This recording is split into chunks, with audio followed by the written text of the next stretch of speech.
जीवन और दर्शन पार्ट 2। ज्योतिष की भविष्यवाणी।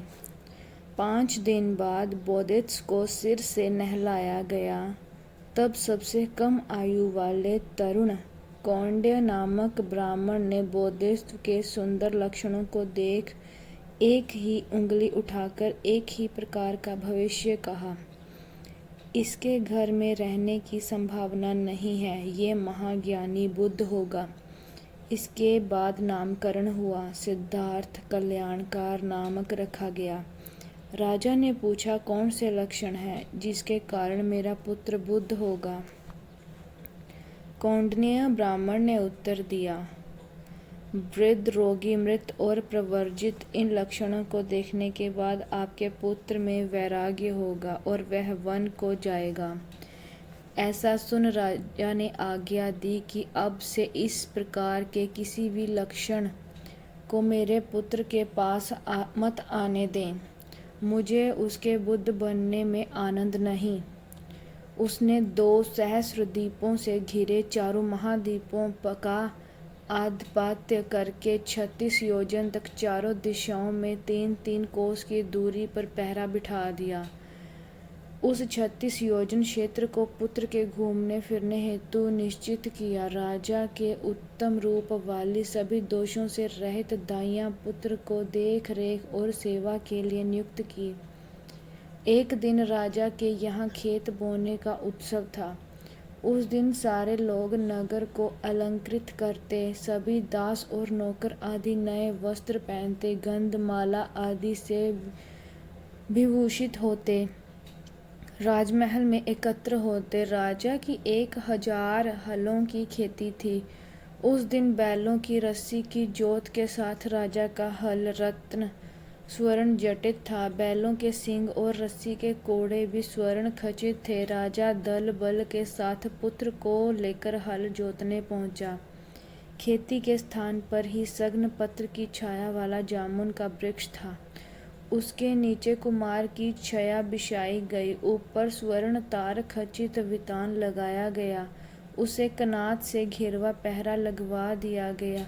फिर सब अलंकृत हो आत्मगण सहित हल जोतने के स्थान पर गया। उसने वहां सुनहरे हल को पकड़ा।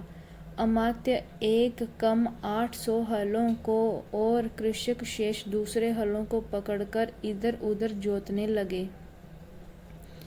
राजा इस पार से उस पार और उस पार से इस पार आता था। वहाँ बड़ी बड़ी भीड़ थी, बड़ा समारोह था। बोधिसत्व को घेरकर बैठी दाइयाँ राज्य के उत्सव देखने कनात के भीतर से बाहर चली आई। बोधिसत्व इधर उधर किसी को ना देख शीघ्र से उठ ध्यान युक्त हो गए। दाइयों ने खाद्य भोजन में लगे रहकर कुछ देर कर दी। उस समय जबकि बोधिसत्व पूर्ण ध्यान में डूब गए, तब सभी वृक्षों ने छायावृताकर हो गई। दाइयों ने अरे आर्यपुत्र अकेले हैं कहकर जल्दी से कनात उठा अंदर घुसकर बोधिसत्व को शया पर आसन मारे देखा। उस चमत्कार को देखकर राजा ने जाकर कहा, देवकुमार इस तरह बैठे हैं कि अन्य सभी वृक्षों की शया लंबी हो गई हो, लेकिन जामुन वृक्ष की शया गोल आकार ही खड़ी है। राजा ने वेग से उस चमत्कार को देखा। बदबुदाए तात, ये तुम्हारी दूसरी वार की वंदना है कहकर पुत्र को प्रणाम किया। गौतम का यौवन प्रवेश। क्रमशः बोधिसत्व 16 वर्ष के हुए। राजा ने पुत्र के लिए तीनों ऋतुओं के अनुकूल 3 प्रसाद निर्मित करा दिए। उनमें एक 9 तल का, दूसरा 7 का, तीसरा 5 तल का था। 40,000 नाट्य करने वाले स्त्रियों को नियुक्त किया। बोधिसत्व अप्सराओं के समुदाय से घिरे देवताओं की भांति अलंकृत रहकर स्त्रियों द्वारा बजाए गए वाद्यों की संगीत लहरियों का रसपान करते, महासंपत्तियों को उपभोग करते हुए उतने ऋतुओं के अनुकूल प्रसादों में विहार करते थे। वे इस प्रकार महासंपत्ति का उपयोग करते समय एक दिन राजकुल के युवाओं ने बोधिसत्व को लक्षित किया। सिद्धार्थ क्रीड़ा में ही रत रहता है। किसी कला को नहीं सीखता, बुद्ध आने पर क्या करेगा? राजा के कानों तक बात पहुंची। उन्होंने सिद्धार्थ को बुलाकर कहा, तात, तेरे सगे संबंधी कहते हैं कि सिद्धार्थ किसी कला को ना सीखकर केवल खेलों में ही लिप्त रहता है। तुम इस विषय में क्या कहना चाहते हो? देव, मुझे शिल्प सीखने के लिए कुछ खेद नहीं है। मेरा शिल्प देखने के लिए नगर में ढिंढोरा पिटवा दें कि मैं आज से 7वें दिन पूरे नगर के युवाओं और राजकुमारों को अपना शिल्प दिखाऊंगा।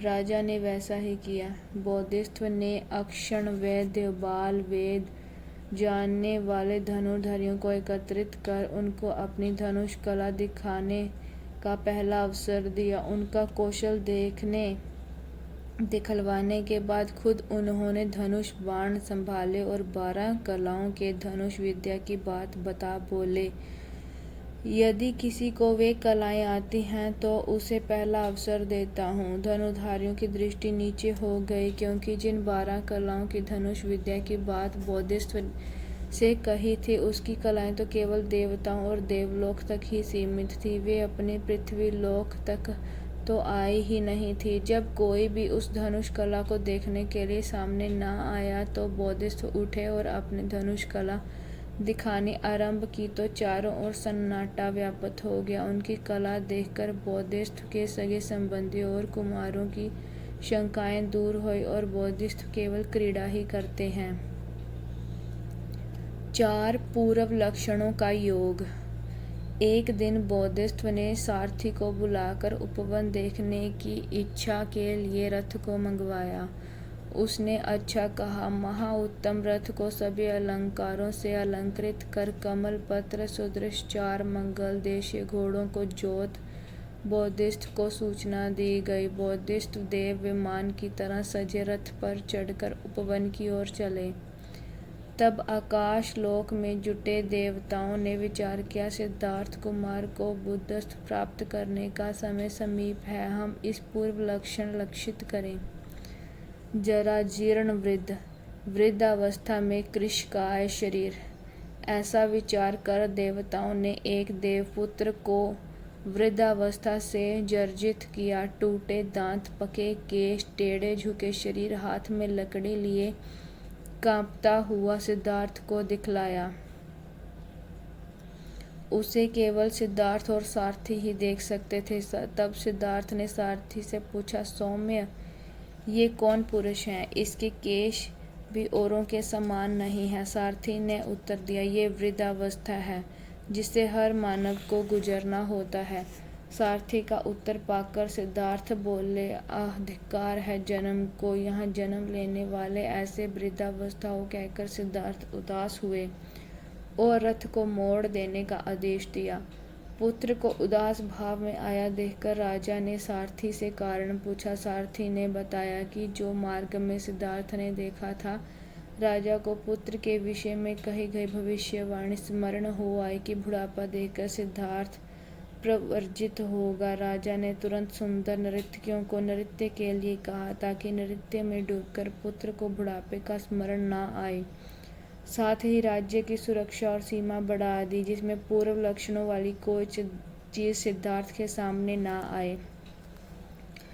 व्याधिग्रस्त जन, बीमारी से ग्रस्त व्यक्ति। फिर एक दिन सिद्धार्थ ने उसी प्रकार उद्यान जाते हुए देवताओं द्वारा निर्मित रुग्ण पुरुष को देखा। पहले की भांति सारथी से पूछा कि वह कौन है। सारथी ने उत्तर दिया, यह व्याध है जो हर व्यक्ति को लगती है। वह इससे ग्रस्त होकर परेशान होता है। सिद्धार्थ ने सुना, शोकाकुल हुए, रथ मुड़वाया और उसी भाव से महल में लौट आए। राजा ने पुत्र को शोकाकुल अवस्था में देखा। सारथी से कारण पूछा। सारथी ने बताया कि राजा ने महल की भांति खिन्नचित्त हो पहरे को और बढ़ा दिया। मृत पुरुष, मृत शव। पुनः एक दिन सिद्धार्थ ने उसी प्रकार उद्यान जाते हुए देवताओं द्वारा निर्मित मृत पुरुष को देखा। सारथी ने उसके बारे में पूछा। सारथी ने उत्तर दिया, यह मृत है जिसे हर व्यक्ति को गुजरना होता है। सारथी का कथन सुन सिद्धार्थ पहले की भांति उदास हुए, रथ लौटाया, महल लौटे। राजा ने पुत्र का कुमलाया और व्यथित चेहरा देखा। सारथी से कारण पूछा। वास्तविकता की जानकारी पाए पहरे को और बढ़ा दिया गया। प्रवर्जित सन्यासी, संसार विरक्त साधु। राजा द्वारा पूरी सावधानी बरतने के बाद भी जब देवताओं की इच्छा से सारे कार्य हो रहे थे तो कितना भी पहरा होता, सिद्धार्थ को उस दृश्य को देखने से कोई ना रोक सकता था जिसे देवगण दिखाना चाहते थे। वह एक दिन भी आया जब देवताओं द्वारा निर्मित भली भांति वस्त्र पहने चीवर से ढके सन्यासी को धरती पर उतारा। सिद्धार्थ उस समय उद्यान की ओर जा रहे थे। उसने सामने वह प्रव्रजित सन्यासी आया। उसे देखकर सिद्धार्थ ने सारथी से पूछा, सौम्य, ये कौन है? सारथी भी देख पाने योग्य था। उसे देवताओं की ने बुद्धि शक्ति प्रदान की। वह प्रव्रजित सन्यासी, जिसे उसने ना पहले कभी देखा था ना ही जिसके बारे में सुना था, के बारे में बता सके। उसने उसे प्रव्रजित सन्यासी बताकर उसके गुण के बखान किए। सारथी प्रव्रजित सन्यासी के गुण बखान से सिद्धार्थ को उसमें रुचि उत्पन्न हुई। प्रव्रजित होने के कारण वे आतुर हो उठे। पुत्र जन्म और सांसारिक मोह त्याग। सिद्धार्थ का विवाह उनके सांसारिक जीवन में रचाने बसाने के लिए राजा ने उसी समय कर दिया जब वे किशोरावस्था को पार कर युवावस्था में प्रविष्ट हुए थे। पत्नी सहचर्य से उनको पुत्र रत्न प्राप्ति की आशा बंधी थी। उस दिन जबकि पुत्र जन्म की घड़ी निकट थी, सिद्धार्थ ने दिन भर उद्यान में विनोद कर सुंदर पुष्करिणी में स्नान किया। सूर्यास्त के समय सुंदर शिलापट पर अपने को आभूषित करने की इच्छा से बैठे। उस समय उनके परिचारक नाना रंग के दुशाले, नाना भांति के आभूषण, माला, सुगंधित उपटन लेकर चारों ओर से घेर कर खड़े हो गए थे। उसी समय इंद्र को अपना आसन गर्म होता महसूस हुआ। उसने चौंक कर कहा, कौन मुझे इस सिंहासन से उतारना चाहता है? सोचते हुए ध्यान आया कि बोधिसत्व के अलंकृत होने का काल है। उसका मन शांत हुआ। प्रसन्न चित्त हुए विश्वकर्मा को बुलवाकर कहा, सौम्य विश्वकर्मा, अब सिद्धार्थ कुमार के महाभिनिक्रमण मतलब गृह त्याग की घड़ी आ गई है। वह उनका अंतिम श्रृंगार है। उद्यान में जाकर महापुरुष को दिव्य अलंकारों से अलंकृत करो।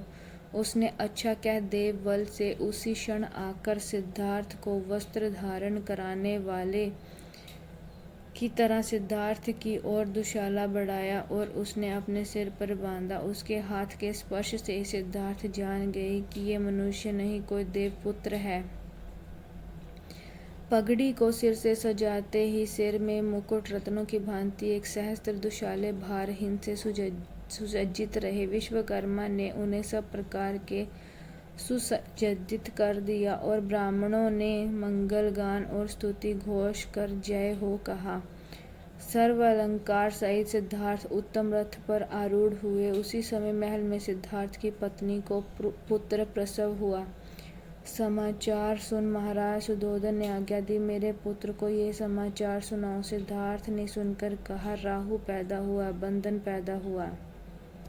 राजा ने समाचार सुनाकर लौटे परिचारकों से पूछा, मेरे पुत्र ने क्या कहा? परिचारकों बताने पर महाराज ने कहा, आज से मेरे पौत्र का नाम राहुल कुमार हो। सिद्धार्थ जब राजमहल में पुत्र को देखने की इच्छा से प्रविष्ट हो रहे थे तो पाली ग्रंथों के अनुसार कृषा गौतमी नामक क्षत्रिय कन्या ने नगर की परिक्रमा करते हुए सिद्धार्थ के रूप शोभा देखकर बहुत ही प्रसन्न हर्ष से ये वचन कहा, परम शांत है वह माता, परम शांत है वह पिता, परम शांत है वह नारी जिसका इस प्रकार का पति है। सिद्धार्थ ने ये सुना तो सोचा, ये कह रही है कि इस प्रकार का रूप देखने वाली माता का हृदय परम शांत होता है, पिता का हृदय परम शांत होता है, पत्नी का हृदय परम शांत होता है। पर परम शांत तो द्वेष अग्नि और मोह अग्नि के शांत होने पर ही होती है। अभिमान, मिथ्या विचार, सभी मलों के उपशमन होने पर परम शांति होती है। वह मुझे वचन सुना रही है जबकि मैं निर्वाण को ढूंढ रहा हूँ।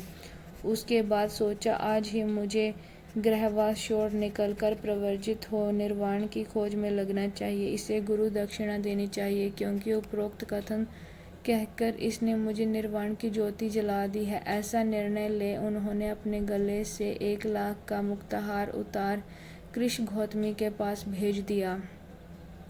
कृष गौतमी उस उपहार को पाकर अत्यंत प्रसन्न हुए। वे तुरंत ही पुत्र को देखने ना जा सके, क्योंकि उस समय स्त्रियां राहुल कुमार और उनकी माता को घेर कर खड़ी गीत गा, नृत्य कर, बाजे बजा रही थी और वे अपने शयन कक्ष में जाकर सो गए।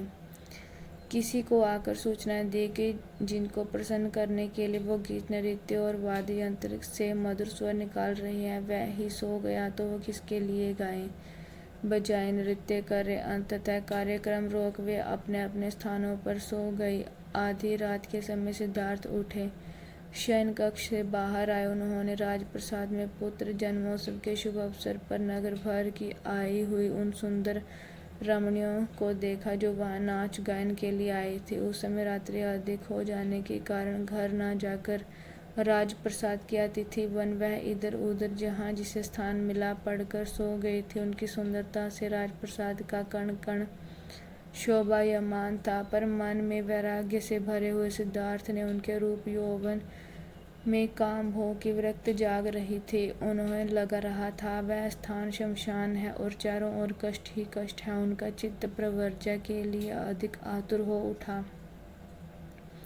वे सुंदरियों के शरीर स्पर्श से अपने पैरों को बचाते हुए पत्नी के कक्ष में दबे पांव प्रविष्ट हुए। पत्नी सोई हुई थी, राहुल बगल में सोया हुआ था। पत्नी का हाथ अपने मुख पर था, हाथ के तनिक ओट में बच्चे का मुख था। उन्होंने हाथ को हटाकर बच्चे को देखने का लोभ न किया, क्योंकि पत्नी का हाथ स्पर्श करते ही उनकी आंख खुल जाने की शंका थी। राहुल को फासले से देखकर ही लौट पड़े, फिर जाकर सारथी के पास आए। वह ड्योढ़ी पर सोया हुआ था। उसे जगाकर बोले, प्रेतक क्षण, आज मैं अंतिम कष्ट दे रहा हूँ।